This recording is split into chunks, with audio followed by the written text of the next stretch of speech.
Kayang-kaya mo ba kami ma-recommenda? 101% sir. So, Recommended. 101% na.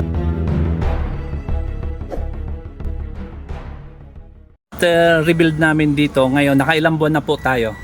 Kulang-kulang 6 months na sir. Mga tinakbo niya, mga kulang-kulang 50 na rin. Yan po guys, no, yung ating pong customer dito, ang sasakyan niya po, ginagamit niya po to sa Grab. Ngayon sir, okay naman po yung transmission nyo, wala naman po ba issue after na chinik po natin sa scanner? Okay naman sir. So, satisfied ka po ba sir? Ano po bang masasabi nyo sa Starmatic? Okay na okay talaga. Ayos. Libre scan na.